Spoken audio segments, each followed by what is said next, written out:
আজকে আমরা Microsoft word 2019 এর দ্বিতীয় নম্বর টিউটোরিয়াল নিয়ে এসেছি। তো মাইক্রোসফট ওয়ার্ডের আজকের যে ক্লাসটি রয়েছে সেটি হচ্ছে মূলত কাট, কপি, পেস্ট, ফাইন্ড এবং রিপ্লেস নিয়ে একটু কথা বলবো, বিস্তারিত বিষয় নিয়ে আলোচনা থাকবে।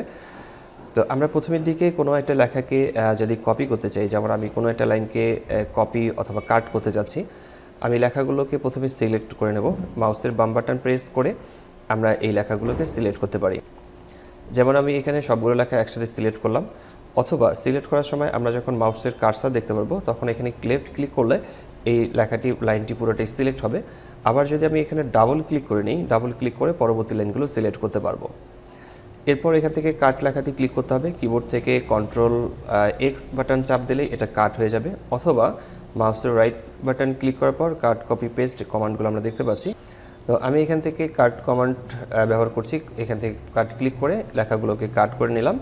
এরপর হচ্ছে আমরা লেখাগুলোকে কোথায় রাখতে চাই সেই জায়গাটাকে ঠিক করতে হবে। যেমন আমরা লেখাগুলোকে এখানে রাখতে চাই, এই জায়গাটাতে ক্লিক করে পেস্ট লেখাতে ক্লিক করব, অথবা হচ্ছে আমরা কন্ট্রোল ভি প্রেস করব কিবোর্ড থেকে।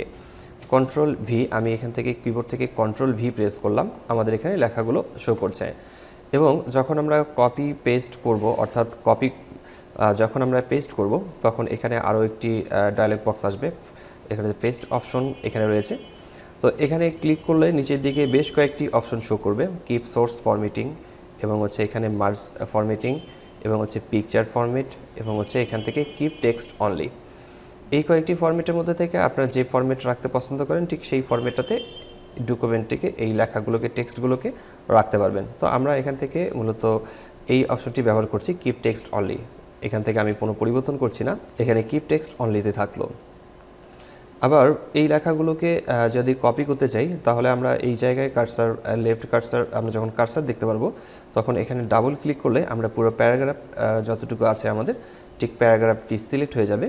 এবং এখান থেকে আমরা কপি কমান্ড দিয়ে নেব। কপি কমান্ডটি ক্লিক করার পর আমরা লেখাগুলোকে যেখানে রাখতে চাই সেখানে ক্লিক করে পেস্ট লেখার এই জায়গায় ক্লিক করেও আমরা ঠিক একই কাজগুলো এখান থেকে করতে পারি।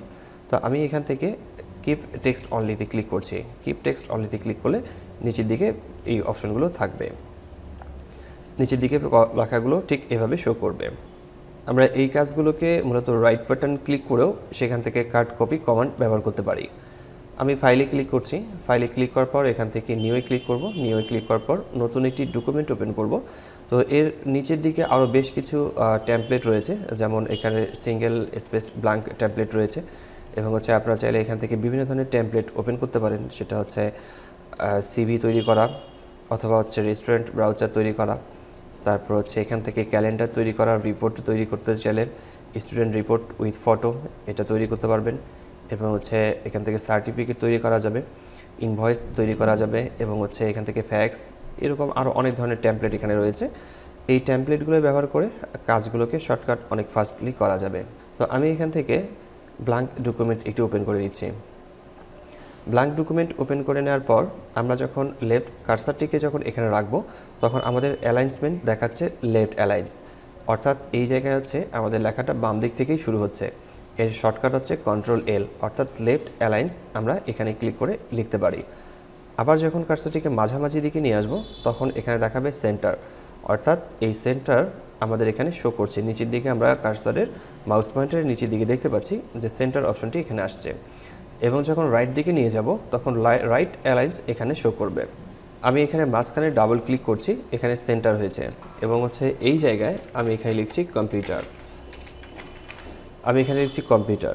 এরপর হচ্ছে ডান দিকে এই ডান অ্যালাইন্স, এখানে আমি যদি ডেট বসাতে চাই তাহলে এখানে ডাবল ক্লিক করব। এখানে ডাবল ক্লিক করার পর আমি এখানে ডেট বসাবো। যেমন এখানে ডেট বসাচ্ছি, ডিসেম্বর কথাটা লেখার সময় আমাদের উপরের দিকে দেখাচ্ছে December, press enter to insert. আমরা যদি কিবোর্ড থেকে এন্টার প্রেস করি তাহলে ডিসেম্বর কথাটি এখানে চলে আসবে। তো আমাদেরকে ডেট লেখার সময় আমরা এই কমান্ডটি খেয়াল করব, মনে রাখবো যে এখানে কোনো এইভাবে দেখাচ্ছে কিনা। আমরা যদি নভেম্বর লিখতে চাই, প্রেস এন্টার করে দিই, তাহলে এখানে নভেম্বর মাসটি সিলেক্ট হয়ে যাচ্ছে। তো আমরা এখানে ডিসেম্বর নেব, ডিসেম্বর কথা নেব, এন্টার প্রেস করলাম। এরপর হচ্ছে আমি স্পেস ব্যবহার করার পর আবার এন্টার প্রেস করছি, অর্থাৎ যা তারিখ রয়েছে, যে তারিখটি এখানে শো করছে আমার ওই তারিখটি দরকার। কিবোর্ড থেকে এন্টার প্রেস করলে ওই তারিখটি এখানে ইনসার্ট হয়ে যাবে। এভাবে খুব সহজেই মূলত ডেট ইনসার্ট করা যাবে। আবার যদি লেফট অ্যালাইন্সে আসে এখানে ক্লিক করে নেই, ক্লিক করার পর আমরা এখান থেকে লিখছি ওয়ার্ড 2019 লিখলাম। তো খুব সহজেই আমরা দেখতে পাচ্ছি যে আমরা খুব সুন্দরভাবে এইরকম কাজগুলো করতে পারি, খুব অনায়াসে এই কাজগুলো করা যাবে। তো এই পেজটাকে সেভ করার জন্য ফাইলে ক্লিক করছি, এরপর হচ্ছে এখান থেকে নিচের দিকে সেভ লেখাটি ক্লিক করব। আবার সেভ লেখাটি ক্লিক করলে নিচের দিকে আমাদেরকে অটোমেটিক্যালি সেভ অ্যাচে নিয়ে যাচ্ছে। ব্রাউজ লেখাটি ক্লিক করতে হবে, ব্রাউজ লেখাটি ক্লিক করার পর এরপর হচ্ছে আমরা এই ডকুমেন্টের একটি লোকেশন ঠিক করে দেব, আর সেটি হচ্ছে ডেস্কটপ। আমি এখানে ডেস্কটপ সিলেক্ট করছি, অথবা অন্য কোনো ড্রাইভও সিলেক্ট করা যাবে। ফাইল নেম আমরা যেটা লিখেছিলাম ডিফল্টভাবে সেই কথাটি এখানে এসেছে। আমি এখানে লিখছি টিউটোরিয়াল 02, আমাদের টিউটোরিয়াল হচ্ছে 02 এবং হচ্ছে সেভ অ্যাজ টাইপ। এই সেভ অ্যাজ টাইপে এখানে লেখা রয়েছে ডকুমেন্ট, ওয়ার্ড ডকুমেন্ট। আমরা চাইলে এটাকে বিভিন্ন ধরনের ফরম্যাটে সেভ করতে পারি, আপাতত বাই ডিফল্টভাবে যেটা রয়েছে সেটাই থাকলো। এরপর সেভ লেখাতে ক্লিক করছি, এই ডকুমেন্টটি আমাদের সেভ হয়ে গেছে এবং আমরা উপরের দিকে দেখতে পাচ্ছি টিউটোরিয়াল 2 ওয়ার্ড কথাটি শো করছে। তো আমি আমার আগের ডকুমেন্টটিতেই যাব, যেখানে আমি কাজ করছিলাম এই ডকুমেন্টেই আসছি এবং হচ্ছে নিচের দিকে বেশ কিছু ইংরেজি ওয়ার্ড রয়েছে। এই লেখাগুলো থেকে কোনো একটি লেখাকে যদি খুঁজে পেতে হয় তাহলে আমরা ফাইন্ড লেখাতে ক্লিক করব। এখানে ফাইন্ড অপশনটি রয়েছে, ফাইন্ড লেখাটি ক্লিক করলে একটি নেভিগেশন প্যানেল এইদিকে বাম দিকে চলে আসবে এবং আমরা যেটাকে খুঁজে পেতে চাই, যে শব্দটি খুঁজে পেতে চাই সেই শব্দটি এখানে লিখতে হবে। যেমন আমি এখানে লিখছি FALL, কথাটা আমরা লেখার সাথে সাথে আমাদের যতগুলো লেখা রয়েছে সবগুলো এখানে সিলেকশন হয়ে যাচ্ছে। আর যদি আমি একটু স্পেস কমাই দিই, অর্থাৎ এখানে যদি আমি লিখি এই কথাটা লিখি, তাহলে আমাদের এখানে যতগুলো এই কথাগুলো রয়েছে সবগুলো এখান থেকে সিলেকশন হয়ে যাচ্ছে। অটোমেটিক্যালি দেখাচ্ছে যে আমরা কতগুলো ওয়ার্ড আমাদের এখানে রয়েছে, কতগুলো এই ওয়ার্ডগুলো রয়েছে এবং হচ্ছে রেজাল্ট নিচের দিকে শো করবে যে কতগুলো রেজাল্ট সেটাও শো করবে। তো এখানে আমাদের এখানে মূলত রেজাল্ট শো করছে এবং আমার এখানে লেখাগুলো শো করছে। তো এভাবে মূলত আমরা কোনো লেখাকে খুঁজে পেতে পারি। কোনো ওয়ার্ডকে যদি খুঁজে পাওয়ার দরকার হয় তাহলে সেক্ষেত্রে আমরা ফাইন্ড অপশনটি ব্যবহার করব। তো আমি এটা কেটে দিচ্ছি। আর রিপ্লেস এখানে একটি অপশন রয়েছে, রিপ্লেসে ক্লিক করে আমরা লাস্ট যে ওয়ার্ডটি লিখেছিলাম সেই ওয়ার্ডটি এখানে শো করছে। তো এই ওয়ার্ডটি মূলত আমরা কোন লেখাটিকে পরিবর্তন করতে চাই সেই কথাটি আমাদেরকে এখানে সার্চ লিখতে হবে। আমি যেমন এই কথাটি লিখলাম, এই ওয়ার্ডটি লেখা হয়ে গেলে আমরা রিপ্লেস উইথ এখানে দেখতে পাচ্ছি এবং এই রিপ্লেস উইথ এখানে আমরা যে শব্দটা বসাতে চাই, যে ওয়ার্ড বসাতে চাই এর পরিবর্তে সেই ওয়ার্ডটা এখানে লিখতে হবে। তো আমি এর পরিবর্তে এই জায়গায় SALL কথাটা বসাবো, অর্থাৎ SALL কথাটা বসাবো। এরপর আমি যদি রিপ্লেস অল লেখাটি ক্লিক করে নেই তাহলে সবগুলো একসাথে পরিবর্তন হবে। তবে আমি প্রথমেরটাতে যা আছে ঠিক তাই থাকবে, পরেরটা পরিবর্তন করব, তারপরেরটা যা আছে তাই থাকবে, তারপরেরটা পরিবর্তন করব, ঠিক একটা পরিবর্তন করব, একটা থাকবে। তো এই জন্য আমাকে ফাইন্ড নেক্সট লেখাতে ক্লিক করতে হবে।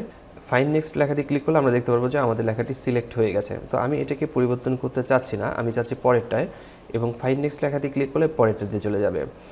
এরপর এখান থেকে রিপ্লেস লেখাতে ক্লিক করব। রিপ্লেস লেখাতে ক্লিক করলে এটা রিপ্লেস হয়ে যাবে এবং আমি আবার ফাইন্ড নেক্সট লেখাতে ক্লিক করছি, অর্থাৎ এটা ঠিক থাকবে, পরেরটা পরিবর্তন করতে হবে। এখন আমি এখানে আবার রিপ্লেসে ক্লিক করছি। ঠিক এভাবে আমি একটার পর একটা রিপ্লেস করতে পারবো। আর যদি এখান থেকে রিপ্লেস অল লেখাতে ক্লিক করে নিই তাহলে যতগুলো আমি ওয়ার্ড দেখতে পাচ্ছি এখানে সবগুলোই একবারই পরিবর্তন হয়ে যাবে। এভাবে রিপ্লেস করে নেওয়ার পর আমরা এখান থেকে এই জায়গা থেকে ক্লোজ করে নেব। মাইক্রোসফট ওয়ার্ড 2019-এর টিউটোরিয়ালটি আজকে এই পর্যন্তই শেষ করছি। কোথাও বুঝতে সমস্যা হলে আপনারা অবশ্যই কমেন্ট করে জানাবেন, আমি প্রতিটি কমেন্টের রিপ্লাই করে থাকি। তো দেখা হচ্ছে মাইক্রোসফট ওয়ার্ড 2019-এর নতুন কোনো টিউটোরিয়ালে। ততক্ষণ পর্যন্ত সবাই ভালো থাকবেন, সুস্থ থাকবেন। ধন্যবাদ সবাইকে, আল্লাহ হাফেজ।